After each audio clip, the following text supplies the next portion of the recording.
প্রবাহমান এই বাংলায় সমস্ত মানুষ কোনো না কোনো কাজে লিপ্ত, সেই কাজে ব্যস্ত সময় পার করে। তেমনিভাবে পদ্মা নদীর ওপরে জীবিকার তাগিদে যারা এই মাছ আহরণ করে, বর্ষা মৌসুম আসলে তাদের ব্যস্ততা অনেক অংশেই বেড়ে যায়। কারণ এই বর্ষা মৌসুমে প্রচুর পরিমাণ মাছ ধরা পড়ে পদ্মা নদীতে। বলছিলাম ফরিদপুর জেলার অন্তর্গত চরভদ্রসন উপজেলার গাজীরটেক ইউনিয়নের হাজীগঞ্জ বাজারের পদ্মা নদীর পাড়ের কথা। প্রতিদিন ভোর হলেই সূর্য উঁকি দেওয়ার সাথে সাথে ব্যস্ত হয়ে পড়ে এই পদ্মার পাড়। এখান থেকে মাছ আহরণ করে অটোযোগে চলে যায় এই এলাকার বিভিন্ন বাজারে, সেটা ফরিদপুর, কেষ্টপুর, সদরপুর এবং নানা সকালের বাজারে।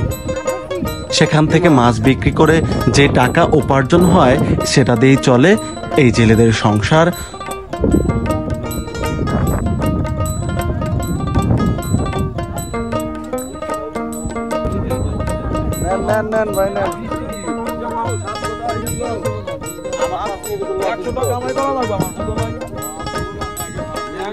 তারা স্বপ্ন দেখে, স্বপ্ন বনে আবার নতুন করে সচ্ছল জীবনযাপন করার।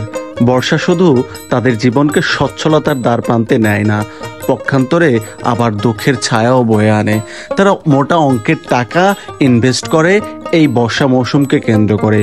ঝড়, বর্ষার প্রচুর পানি বেড়ে যাওয়া, নানান প্রকার প্রাকৃতিক দুর্যোগ তাদের জীবনে দুঃখ ডেকে আনে অনেক সময়।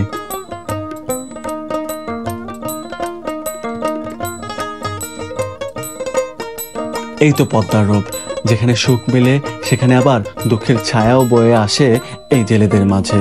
এভাবেই চলতে থাকে বছরের পর বছর এই জেলেদের জনজীবন।